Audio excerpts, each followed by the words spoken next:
여러분, 오늘은 교회 절기로 사순절 넷째 주일 예배로 우리는 하나님을 예배하고 있습니다. 그리고 저희 교단, 우리 교단이 저는 너무 자랑스러운데요, 한국 기독교 장로회, 저희 교단은 총회 순교자 기념주일 예배로 오늘 주일을 특별히 하나님께 예배하고 있습니다.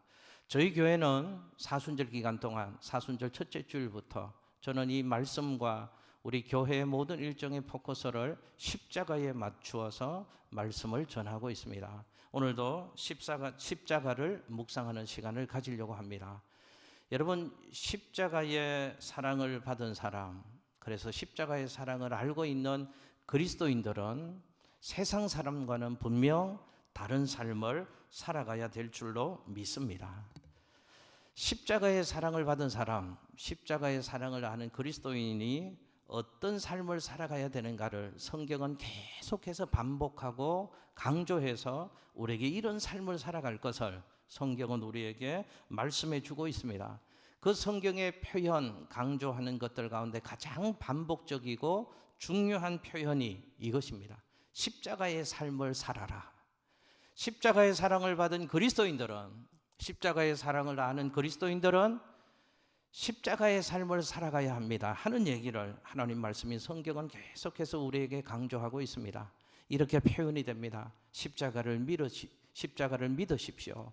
십자가를 따라가십시오. 십자가를 지고 가십시오 하는 표현으로 십자가의 삶을 그리스도인들이 살아가야 될 것을 우리에게 말씀하고 있습니다. 특별히 오늘 본문 말씀에서도 십자가의 삶을 살아갈 것을 우리에게 교훈합니다. 여러분, 화면에 마가복음 8장 34절 말씀을 함께 읽으시겠습니다. 시작. 누구든지 나를 따라오려거든 자기를 부인하고 자기 십자가를 지고 나를 따를 것이니라. 아멘.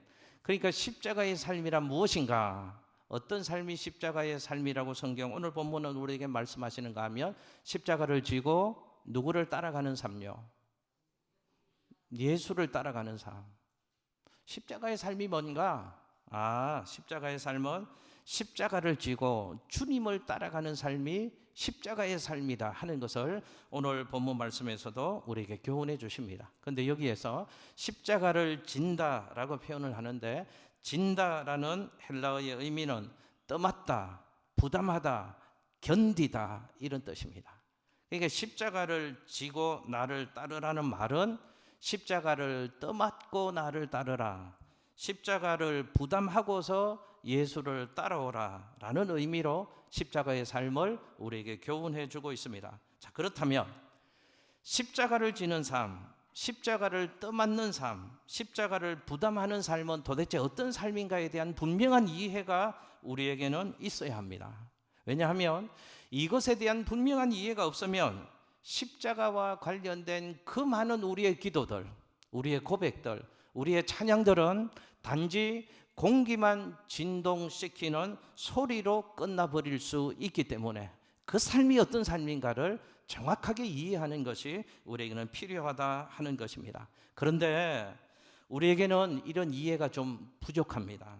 십자가를 지는 삶이 뭔지, 십자가를 떠맡는 삶이 뭔지, 십자가를 부담하는 삶이 뭔지, 도대체 그런 삶을 구체적으로 어떻게 살아가라고 말씀하시는 것인지, 이런 삶에 대한 이해가 우리에게는 좀 부족한 것이 사실입니다. 그래서 우리는 십자가의 삶, 십자가를 지는 삶, 십자가를 따르는 삶이라고 얘기를 하면 우리는 그저 막연하게 어떤 이해를 가지고 있는가 하면 고난받는 삶, 고통받는 삶, 힘든 삶, 그게 십자가의 삶이라는 정도로만 우리는 흔히들 이해하고 있습니다. 만일 십자가를 단순히 고통이라는 의미로만 생각한다면 우리 신앙의 모습은 굉장한 모순에 빠질 수가 있다는 사실을 우리는 기억해야 합니다. 십자가의 의미가 단지 고난이 전부라고 한다면 십자가를 지고 나를 따르라 하는 말은 고난을 짊어지고 예수를 따라오라는 의미가 되는 것이잖아요. 그러면 우리는 어떻게 기도해야 되는가 하면 그 의미대로 십자가를 해석한다면, 내게 고난이 있는데 이 고난보다 더 세고 더 극심한 고난을 하나님 앞에서 우리는 구하는 신앙의 삶을 살아가야 되는 것입니다. 그런데 우리는 그런 삶을 살지 않습니다. 자, 그럼 이 성경이 얘기하는 그 십자가를 지고 가는 것, 십자가의 삶을 산다는 것, 그리고 주님을 따라간다는 것이 도대체 어떤 삶을 살다고 우리에게 말씀하는 것인가? 오늘 본문을 통하여 우리에게 주시는 은혜를 함께 나누겠습니다. 첫 번째는 십자가의 삶이 이런 것이다, 이렇게 교훈합니다. 내가 예수님께 헌신하는 삶을 살아가는 것이 십자가의 삶이다 라고 우리에게 교훈을 하고 있습니다. 잘 보십시오. 말 표현을 잘 보십시오. 나를 향한 헌신이 아니고 예수를 향한 헌신의 삶을 살아가야 된다. 그게 십자가의 삶이다 라는 것을 우리에게 교훈하고 있다는 것입니다. 여러분, 화면에 마가복음 8장 34절 말씀 화면을 보시고 또 한번 읽어보시겠습니다. 시작. 무리와 제자들을 불러 이르시되. 아멘. 자, 지금 이 교훈의 말씀, 주님이 이 말씀을 주시는 성경의 상황이 어떤 상황인가를 좀 먼저 이해해 볼 필요가 있습니다. 지금 본문의 이 성경의 상황은 예수님이 수많은 사역을 하시는 중이었고, 예수님의 사역으로 말미암아서 많은 사람들이 예수를 따라오고 있는 그런 상황이었습니다. 성경의 저 표현을 보면 제자들도 있었고 누구도 예수님을 따라오는 중이었다고요. 무리와 제자들이 예수님을 따라오고 있었다는 것입니다. 수많은 사람들이 예수님을 뒤따라오고 있는 중입니다. 그런데 주님이 저 앞에서 길을 가시고 무리와 제자들이, 수많은 군중들이 예수를 따라가고 있는데, 예수님이 길을 가시다가 그들을 향하여서 걸음을 딱 멈추시고 교훈의 말씀을 주시는 내용이 오늘 본문의 말씀입니다. 교훈의 내용은 이것입니다. 주님을 따라오는 무리들에게 주님을 따라오는 자의 바른 삶이 어떤 것인가? 많은 사람들이 예수를 따라오는데 예수를 따르는 사람들의 바른 삶은 이런 삶이다 라는 교훈의 말씀을 오늘 본문 말씀을 통해서 주님이 주시는 것입니다. 여러분, 근데 여기 무리라는 단어가 나옵니다. 무리라는 헬라어는 오클로스라는 단어를 쓰고 있는데요, 이 말은 단순히 군중 무리들을 의미하는 뜻으로 여기에서 무리라는 헬라어를 쓰고 있지 않다는 것을 우리는 좀 주목해 볼 필요가 있습니다. 이 본문에서는 무리라는 이 헬라어 단어를 어떤 의미로 썼는가 하면 불안정한 상태에 있는 사람들, 골칫거리인 사람들라는 의미로 무리라는 헬라어 단어를 사용하고 있다는 것입니다. 그러니까 지금 예수를 따라오는 많은 무리들이 있었습니다. 그 무리들은 어떤 사람인가 하면 주님의 기준에서 보면 아직까지는 불완전한 사람들이었다 하는 것을 주님이 말씀하고 있는 것입니다. 많은 무리들이 예수를 따라오고 있습니다. 그런데 주님을 따라오는 그 사람들을 주님의 잣대에서 보면 그 무리들은 어떤 사람이었는가 하면 완전한 자들이 아니었다는 것입니다. 주님의 마음에 드는 자들이 아니었다는 것입니다. 아직까지는 예수를 따라오고는 있는데 불완전한 사람이었고 골칫거리 상태에 있는 사람들이 무리들이었다라고 성경이 말씀하고 있습니다. 그런 사람들을 향해서 주님이 말씀하시면서 그들이 골칫거리 아닌 자들이 되기를 바라시면서, 완전한 자들이 되기를 바라시면서, 주님의 마음에 드는 자들이 되기를 바라시면서, 그들이 주님이 사용할 만한 인물로 바꿔지기를 원하시는 마음으로 오늘 본문의 말씀을 그 무리들에게 교훈의 말씀을 주고 계시는 것입니다. 그러면서 주님이 말씀하십니다. 십자가의 삶을 살아야 된다라고 말씀하시면서 십자가의 삶이 무엇인지를 34절과 35절 말씀에서 교훈해 주십니다. 여러분, 화면에 34절 말씀을 한 번 더 읽어보겠습니다. 34절 말씀, 마가복음 8장 34절 함께 읽습니다. 시작. 누구든지 나를 따라오려거든 자기를 부인하고 자기 십자가를 지고 나를 따를 것이니라. 아멘. 십자가의 삶을 살려면 무리로서 예수를 따라오는 것이 아니고 진정한 제자가 되어서 예수를 따라오려면 어떤 삶을 따라야 되는가? 어떻게 해야 된다고요? 자기를 부인해야 된답니다. 그리고 자기 십자가를 지고 예수님을 따라오는 사람이 진정한 제자고 십자가의 삶을 사는 것이고 진정한 그리스도인 삶이다라고 주님이 교훈을 하고 계시는 것입니다. 여러분, 저기에서 자기를 부인한다라는 말은 우리는 흔히 단순히 자기 욕망을 절제하는 정도로 자기 부인의 의미를 생각합니다. 그러나 저 원어의 의미는요, 자기 자신을 완전히 포기하라는 의미가 있습니다. 자기를 부인해라 그 말은 좀 참고 절제해라 그 의미가 아니고 자기 자신을 완전히 부인하는 사람이 예수를 온전히 따라올 수 있다라고 말씀하시는 것입니다. 또 다른 표현으로 35절 말씀에서는 구원을 얻으려면 자기 목숨을 잃어야 된다라고까지 말씀하십니다. 자기 목숨을 버리는 자가 십자가의 삶을 사는 사람이다라고 말씀하십니다. 여러분, 여기에 대해서도 이해와 설명이 좀 필요합니다. 자기 목숨을 잃어버려라, 자기 목숨을 버려라, 그럼 죽으라는 말인가? 아닙니다. 여러분, 가만히 생각해 보십시오. 자기 목숨은 어쩌면 우리 각 사람에게 가장 소중한 것이고 각 사람이 가장 사랑하는 것이 자기 목숨입니다.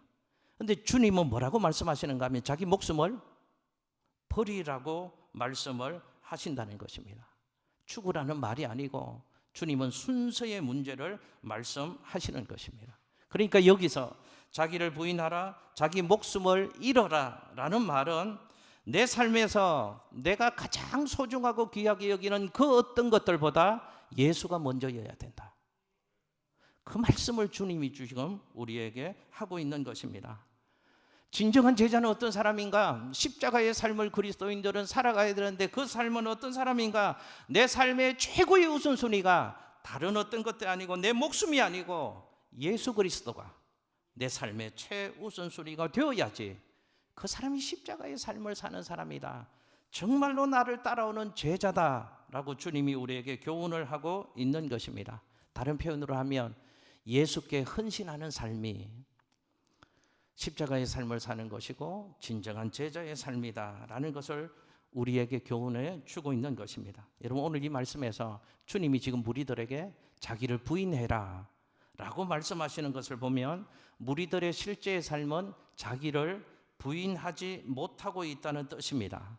그건 어떤 뜻인가 하면 예수는 따라오는데요, 지금 무리들이 쭉 예수가 행하는 일들을 보고 요행을 바라면서 은혜를 사모하면서 예수는 따라오는데 그 사람들이 예수께 헌신하는 사람들이 아니고 자신에게 헌신하는 사람들이라는 뜻을 주님이 말씀하고 있는 것입니다.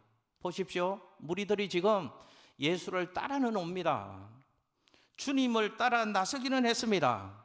그들이 주님께 예배는 합니다. 신앙의 행위도 다 있습니다. 주님께 기도도 합니다. 그러면서 주님이 나를 위해서 헌신해 주기를 바라지 내가 주님께 헌신하기를 원하지 않는다는 것입니다. 그런 삶은 정욕적인 삶이지 십자가의 삶, 제자의 삶은 아니다라는 교훈의 말씀을 주님이 주고 있는 것입니다. 여러분, 중요한 질문은 예수님이 지금 말씀하시는 성경에 나는 무리들만 그런 삶을 살아가고 있느냐 하는 것입니다. 중요한 것은 오늘 예배하는 우리도 무리들 같은 모습으로 예수를 따라가고 여전히 예배의 자리에 앉아있고 신앙의 행위는 여전히 하고 있는데 기도는 참 많이 하는 것 같은데 오늘 우리가 무리와 같은 그런 신앙의 모습을 가지고 예수를 따라가는 무리는 아니냐 하는 질문을 저는 여러분에게 드리고 싶습니다. 우리도 무리처럼 예수는 믿습니다. 예수를 그냥 믿는 게 아니고 누구보다 열심히 믿습니다. 왜 그렇게 열심히 예수를 믿습니까? 예수가 내 삶에 헌신해 주도록 우리는 예수를 믿고 있는 것입니다. 그래서 우리는 우리 인생의 핸들을 예수님께 맡기고 예수님을 따라가는 것이 아니고 내 인생의 핸들을 내가 잡고요, 내가 방향을 조정하고 내가 속도도 다 조정하는 삶을 살아갑니다. 그런데 내가 내 인생의 핸들을 잡고 내가 내 인생의 길을 경영하다 보면 우리는 깨닫게 됩니다. 내 능력이 부족한 것, 내 지혜가 부족한 것, 내 힘이 모자라는 것을 우리는 경험하게 되어집니다. 그러니 우리는 예수가 나의 등 뒤에서 나를 좀 내가 원하는 곳으로 갈 수 있도록 내 뜻을 이룰 수 있도록 내 등 뒤에서 나를 좀 밀어달라고 기도하고 찬양합니다. 이렇게 찬양하잖아요. 나의 등 뒤에서 나를 도우시는 주. 우리는 뭐라고 찬양하고 기도하는가 하면, 주님은 나의 등 뒤에서 나를 좀 도와주고 내가 원하는 것, 내가 뜻하는 것을 이룰 수 있도록 나를 좀 밀어주고 나를 도와달라고 기도합니다. 물론 그 찬양이 하나님의 은혜를 사모하는 너무너무 귀한 은혜의 찬양입니다. 그런데 오늘 말씀과 연관지어서 생각해 보면, 사실은 우리가 뭘 기도하고 어떻게 찬양해야 되는가 하면, 주님이 내 앞에 가시면서 주의 뜻대로 나를 좀 이끌어 달라고 우리는 그렇게 기도하고 그렇게 찬양을 해야 되지 않느냐 하는 것입니다. 십자가의 삶, 제자의 삶, 주님이 원하시는 삶은 어떤 삶인가? 예수를 나에게 헌신하라고 강요하는 삶이 아니고, 예수에게 내가 헌신하는 삶이 십자가의 삶인 줄로 믿습니다. 다시 한번요, 말의 표현을 잘 생각하시면서 이 말씀을 좀 묵상했으면 좋겠습니다. 예수를 나에게 헌신하라고 요구하는 삶이 아니고, 예수에게 내가 헌신하는 삶이 십자가의 삶이고 제자의 삶인 줄로 믿습니다. 축복합니다. 오늘 2부 예배드린 우리 모든 성도님들이 십자가의 삶이 실천되어지는 인생 되었으면 좋겠는데, 예수를 내 삶의 최우선순위에 두고 예수 제일주의, 예수 중심주의로 우리의 신앙의 삶을 실천해 나가실 수 있게 되시기를 예수님의 이름으로 축복합니다. 예수님을 내 삶의 주인으로 삼고 오직 내 모든 삶의 초점을 예수 그리스도께, 그분께 두고, 예수님을 다른 어떤 내가 소중하게 귀하게 여기는 것보다 최우선순위 첫 번째에 예수 그리스도를 두고 나는 예수를 따라가는 그런 헌신의 삶이 우리 모두에게 있게 되시기를 예수님의 이름으로 축복합니다. 두 번째, 십자가를 지고 따라가는 삶은 어떤 삶인가? 한번 저 따라서 해보실게요. 자기 십자가를 지는 사명의 삶이다. 여러분, 화면에 마가복음 8장 34절 말씀을 한 번 더 읽어보겠습니다. 화면에 띄워주십시오. 함께 읽습니다. 시작. 누구든지 나를 따라오려거든 자기를 부인하고 자기 십자가를 지고 나를 따를 것이니라. 아멘. 자, 주님을 따라오려면 자기 십자가를 지고 예수님을 따라와야 된다고 주님 말씀하십니다. 그런데 우리가 분명히 또 좀 이해해야 될 것 하나가 있습니다. 십자가의 의미입니다. 아니, 십자가를 지고 예수를 따라가야 되는데 내가 져야 될 십자가는 어떤 의미의 십자가인가? 내가 져야 될 십자가는 무엇이냐 하는 것입니다. 여러분, 이 십자가, 내가 져야 될 십자가의 의미를 제대로 이해하기 위해서는 우리는 겟세마네 동상으로 함께 주님과 함께 올라가 볼 필요가 있습니다. 예수님께서 십자가에 못 박히시기 전, 잡히시기 전날 밤에 겟세마네 동산에서 예수님이 간절히 기도하신 모습이 성경에 나오고 있습니다. 예수님이 십자가를 앞두시고 땀방울이 땅에 떨어지는 핏방울이 될 정도로 간절하게 기도하셨습니다. 이렇게 기도하셨습니다. 아버지여, 할만하시거든 이 잔이 내게서 지나가게 하여 주옵소서. 주님이 그 기도하셨습니다. 십자가 앞두시고. 주님이 언급하신 잔은 무엇을 말하는 것일까요? 십자가를 의미하는 것입니다. 주님은 십자가를 앞두시고 두려움이 있으셨습니다. 왜요? 인성을 가지신 예수 그리스도께는 죽음이 두려운 것이었고, 그래서 죽음 앞에 솔직하게 고뇌하고 있는 모습을 성경은 표현하고 있는 것입니다. 성경의 표현은 그렇지 않지만 죽음 앞에 고뇌하신 주님의 마음을 제가 좀 더 직설적으로 여러분들과 나눠보고 싶습니다. 예수님이 이 기도하셨습니다. 하나님, 다 죽기 싫어요.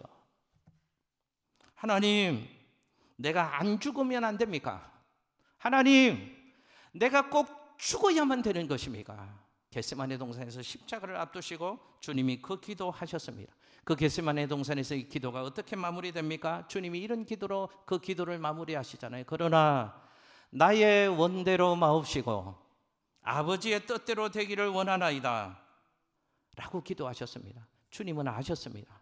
자신이 십자가에서 죽으셔야 된다는 것을, 그 길을 피할 수 없다는 것을 주님은 아셨습니다. 그래서 주님이 아버지의 뜻대로 하십시오. 그러나 나는 안 죽었으면 좋겠습니다. 라고 주님이 끝까지 겟세마네 동산에서 그 기도를 하나님 앞에 드리셨던 것입니다. 그 주님의 기도에 하나님이 어떻게 응답하셨는가? 성경에는 분명히 문자적으로는 기록되고 있지 않습니다. 그러나 상황을 보면 하나님의 응답은, 제가 좀 더 직설적으로 여러분과 나눠볼까요? 하나님은 이런 응답을 주셨던 것입니다. 아니야, 너 죽어야 돼. 너는 십자가를 피해갈 수 없어. 너는 십자가를 반드시 져야 돼. 하나님이 그런 응답을 예수님께 주셨던 것입니다. 하나님의 그 응답이 있으셨기에 예수님은 십자가를 지셨던 것입니다. 그래서 예수님은 십자가 위에서 자기의 목숨을 내어 주셨던 것입니다. 자, 그렇다면 이 질문을 한번 저와 여러분들 해보고 싶습니다. 왜 하나님은 예수님에게 십자가를 지게 하셨을까 하는 것입니다. 왜 하나님은 예수님에게 십자가를 지게 하셨을까? 제가 질문 한번 드려봅니다. 단지 예수님에게 십자가의 고통을 받도록 하시기 위해서 하나님이 예수님에게 십자가를 지게 하셨을까요? 아닙니다. 왜 십자가를 지게 하셨을까? 그 십자가는 온 인류를 죄에서 구원하시기 위한 하나님의 계획이셨기 때문에 하나님은 예수님에게 그 십자가를 지게 하셨던 것입니다.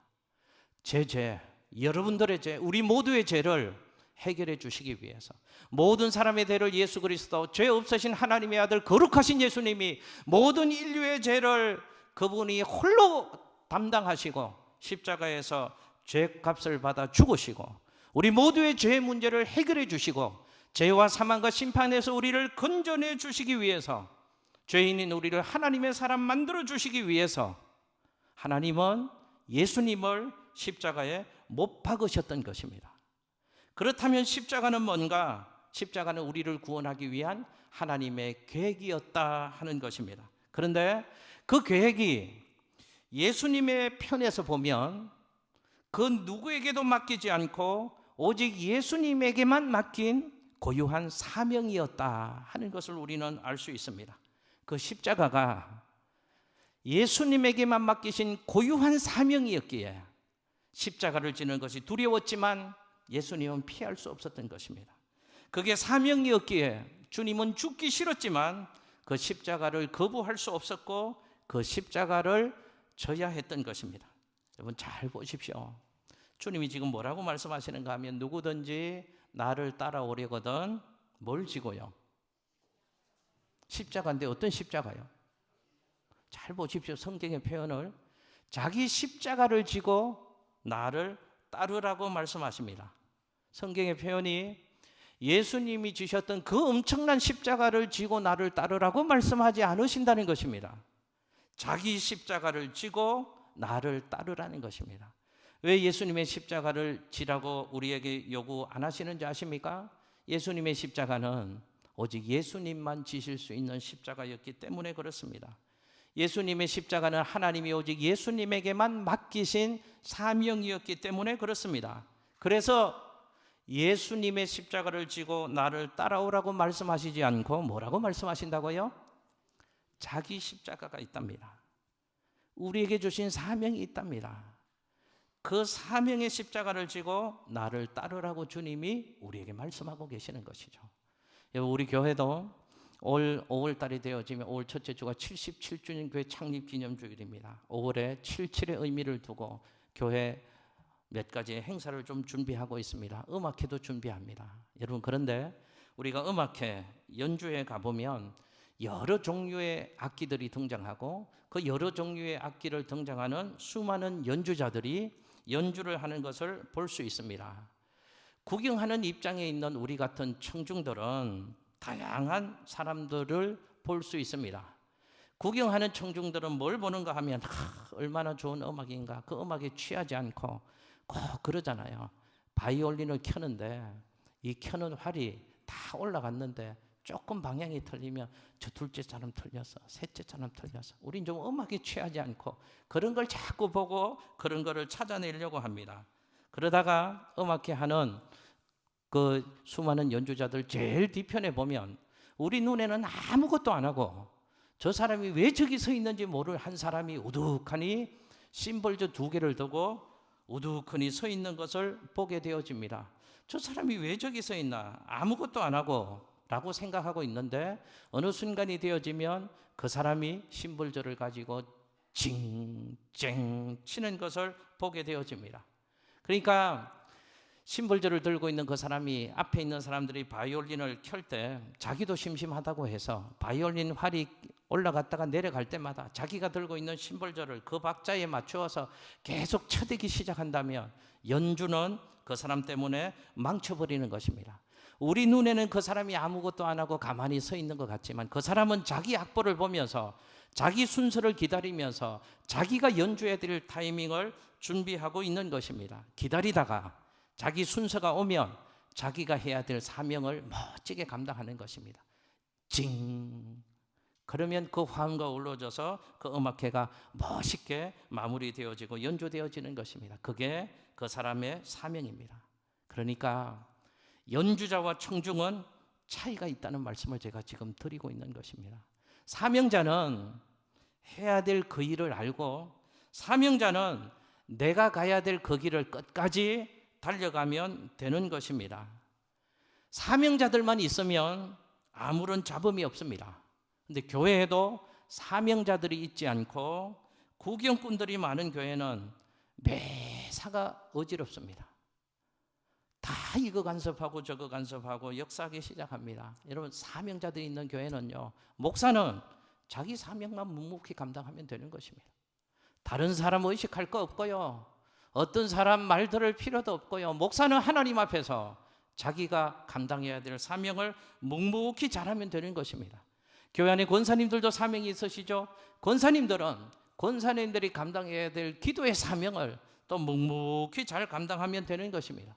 테일림 찬양대도 있습니다. 소프라노도 있고 알토도 있고 테너도 있고 베이스도 있을 것입니다.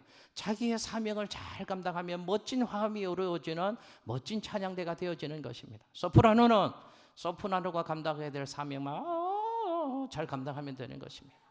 소프라노가 그것도 못하면서 알토 보고 왜 저래, 베이스 왜 저래, 테너 왜 저래, 엉망이 되어지는 것입니다. 비교할 이유 없습니다. 판단할 이유 없습니다. 사명을 모르니까 그러는 것입니다. 자기가 해야 될 사명을 모르니까 불편하고 아름답지 못한 일들이 일어나는 것이죠. 기억하십시오. 십자가의 삶이란 어떤 삶인가? 자기 십자가를 지는 사명의 삶이다. 그게 예수 따라가는 거다.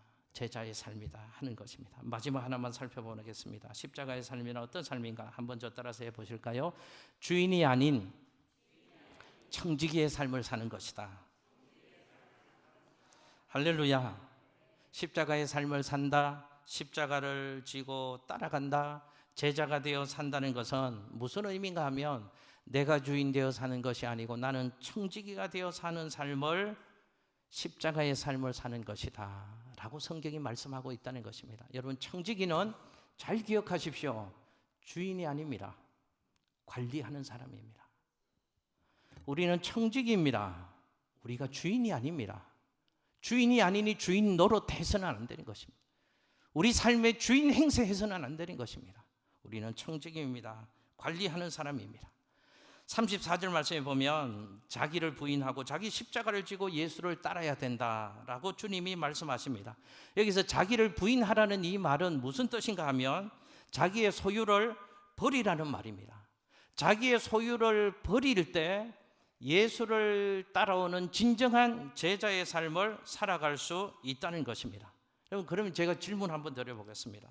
어떻게 자기의 모든 소유를 버리는 것이 가능하겠습니까? 주님은 지금 자기의 모든 소유를 버리라고 말씀하시는 것이거든요. 자기의 모든 소유를 버리는 게 가능하다고 말씀하시는 것입니다. 그럼 저도 버려야 됩니다. 제 소유도 많습니다.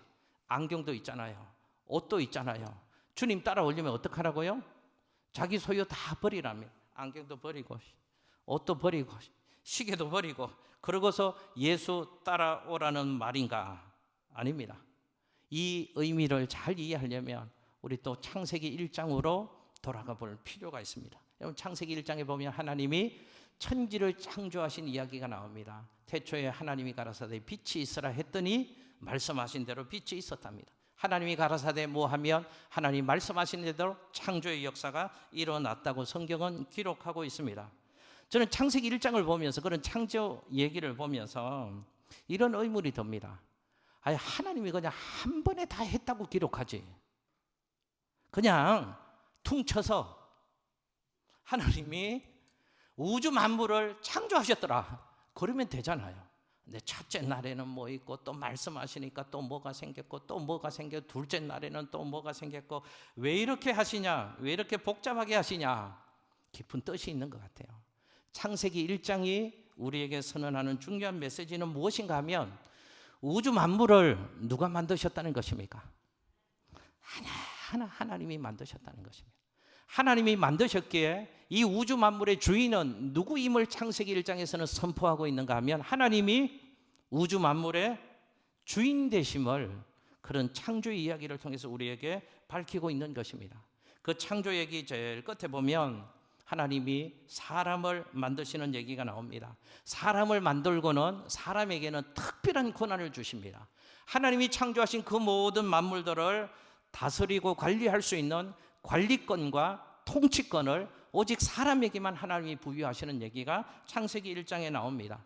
창세기 1장의 주제는 한 단어로 얘기한다면 소유권과 통치권에 관한 교훈을 하나님이 우리에게 주고 있는 말씀이 창세기 1장의 내용입니다. 그런데 이 얘기가 창세기 2장과 3장으로 넘어가면 이게 뒤틀려지는 이야기가 하나님의 말씀에 기록되어져 있습니다. 하나님이 모든 것의 주인이시기 때문에 하나님은 에덴 동산의 모든 것들을 사람 아담과 하와에게 맡기셨습니다. 이렇게 말씀하시죠. 이 모든 것을 다 마음대로 해라, 누려라, 즐겨라, 관리하고 다스려라. 그런데 오직 하나, 동산 중앙에 있는 선악을 알게 하는 선악과 그 나무의 열매는 어떡하라고요? 먹지 말라고 주님이 말씀하셨습니다. 주인이시기 때문에 소유권을 분명히 정해 놓으신 것입니다. 그런데 아담과 하와는 뱀의 유혹을 받아서 그 선악과를 먹고 맙니다. 주인이 말씀하시면 안 먹어야 되는데 자기 것인 양, 자기가 주인인 양, 주인 행세를 하고 말았다는 아담과 하와의 얘기를 성경이 기록하고 있습니다. 그래서 아담과 하와는 에덴 동산에서 쫓겨납니다.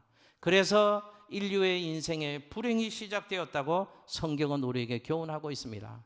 그것이 죄의 시작이다. 그것이 죄다라고 성경은 우리에게 말씀하고 있습니다. 보십시오. 인간이 불행해진 근본 원인은 무언가 하면 소유권과 통치권을 혼돈했기 때문이라고 말씀하는 것입니다. 내 것이 아닌데 내 것인 줄로 착각하고 내가 주인 행세를 하면 그 인생 가운데 불행의 역사가 시작되어진다는 것을 성경은 우리에게 교훈하고 있는 것입니다. 여러분, 요즘 아파트에 관한 뉴스들이 종종 요즘도 나오는 것을 볼 수 있습니다. 아파트마다 입주민 자치회가 있습니다. 거기에서 회장을 뽑습니다. 아파트 입주민 자치회에서 회장을 무엇하라고 뽑습니까? 그 아파트에서 제일 힘센 사람으로 회장을 뽑나요? 아닙니다. 입주민들 전체 복지 정진을 위해서 좀 일하고 섬기고 살피라고 그 일을 하라고 사명을 주어서 회장으로 세워놓은 것입니다. 그런데 자기를 잃어버리고 자기가 주인인 양, 그 아파트에서 최고 마음대로 모든 것을 할 수 있는 사람인 양, 그런 마음을 가질 때 아파트 그 돈을 부정하게 되어집니다. 부정적인 방법으로 돈을 관리하게 되어집니다. 관리소장, 경비원들을 종으로 여깁니다. 자기가 주인이고 왕이라고 여기기 때문에 그렇습니다. 그래서 그 사람들을 함부로 하고 무시해서 안타까운 일들이 일어나는 이야기가 뉴스에 나옵니다. 정신 못 차려서 그렇습니다. 뭘 혼돈하고 착각하기 때문에 그렇습니까? 소유권과 통치권을 혼돈하기 때문에 그렇습니다. 우리 인생에도 소유권과 통치권을 헷갈리면 우리 인생의 불행이 시작되어진다는 것을 성경은 우리에게 교훈하고 있는 것입니다. 여러분, 지금 십자가를 따르는 삶, 주님 그 말씀을 하고 계시는 것입니다. 모든 것은 하나님이 주셨다고 믿고 나는 그 하나님의 뜻대로 사용하고 관리하는 자라는 의식을 가질 때 그 사람이 십자가의 삶을 살아갈 수 있고 주님의 진정한 제자가 될 수 있다는 것입니다. 한번 저 따라서 해보실까요? 모든 것은 주님의 것이고 나는 관리하는 사람입니다. 할렐루야. 그 고백이 여러분의 신앙의 고백 되시기를 예수님 이름으로 축복합니다. 돈도 내 것 아닙니다. 우리 인생도 내 것 아니고 우리 자식들도 내 것 아닙니다. 하나님이 우리에게 주신 하나님의 것이고, 나는 하나님이 주신 것을 하나님이 허락하신 인생 동안 관리하는 청지기의 삶을 살아가고 있는 것입니다. 소유권과 관리권이 분명하면요, 혼돈하지 않습니다. 갈등이 없는 삶을 살아갈 수 있습니다. 그래서 우리는 이런 찬양을 부르잖아요. 이 생명도 달라시면 십자가에 놓겠으니. 가만히 보십시오. 내 생명인데요, 내 것인데요, 주님이 왜 내 생명을 내놓으라고 요구하실 수 있느냐, 그 말입니다. 그러실 수 있습니다. 주님이 우리에게 생명 주셨고, 내 생명은 주님의 것이기에 주님은 우리에게 우리가 가장 소중하게 여기는 생명조차도 요구하실 수 있는 것입니다. 그래서 우리는 찬양으로 우리 믿음을 고백하잖아요. 주님이 내 생명 주셨으니, 주님이 주신 생명, 주님이 생명을 요구하신다면 생명까지도 주님이 달라고 하면 주님 앞에 내놓을 수 있습니다 라는 신앙의 고백을 찬양을 통해서 하잖아요. 그게 십자가의 삶이랍니다. 그게 제자의 삶이라고 우리에게 교훈하고 있는 것입니다. 축복합니다. 나는 주인이 아니다. 내 모든 것의 주인은 하나님이시고 나는 하나님이 주신 것을 관리하는 청지기다. 이 의식을 가지고 주님 앞에 가는 그날까지 청지기의 삶을 청지기답게 살아가실 수 있는 우리 모두가 되시기를 예수님 이름으로 축복합니다. 마지막에 제가 여쭤봅니다. 여러분, 지난 한 주간 어떻게 사셨습니까? 여러분이 여러분의 인생의 주인 되어 살지는 않으셨습니까? 여러분, 지금까지 한평생의 삶을 살아오면서 어떻게 사셨습니까? 내 인생의 주인은 나라고 내가 주인 되어서 여러분의 삶을 여러분 마음대로 경영하시지 않으셨습니까? 아니, 내 시간인데 내 마음대로 쓰고, 내 육체니까 내가 하고 싶은 것 하고, 내게 있는 재능이니까 내 기분 내키는 대로 이 재능 사용하겠다고 지금까지 그렇게 살아오시지 않으셨습니까? 잊지 마십시오. 나는 주인이 아니고 청지기일 뿐입니다. 다시 한번 저 따라서 해보실게요. 나는 주인이 아니다. 나는 청지기다. 할렐루야. 여러분, 내가 주인이 아니고 청지기라면 우리가 어떻게 살아가야 될까는 분명히 정해집니다. 내가 주인이 아니니 주인께 항상 물어보는 삶을 살아야죠. 내가 주인이 아니니 내 뜻대로 쓰지 말고 내게 그것 주신 주인의 뜻대로 내게 주신 것을 잘 사용하는 삶을 저와 여러분 모두는 살아가야 될 줄로 믿습니다. 이게 십자가의 삶이고 제자의 삶이라고 주님은 우리에게 말씀하시는 것입니다. 여러분, 오늘 주신 말씀 기억하고 십자가의 삶을 멋있게 살아내서 그리스도인들이 누릴 수 있는 최고의 축복을 받아 누리는 저와 여러분의 복된 인생 되시기를 예수님 이름으로 축복합니다. 기도합니다.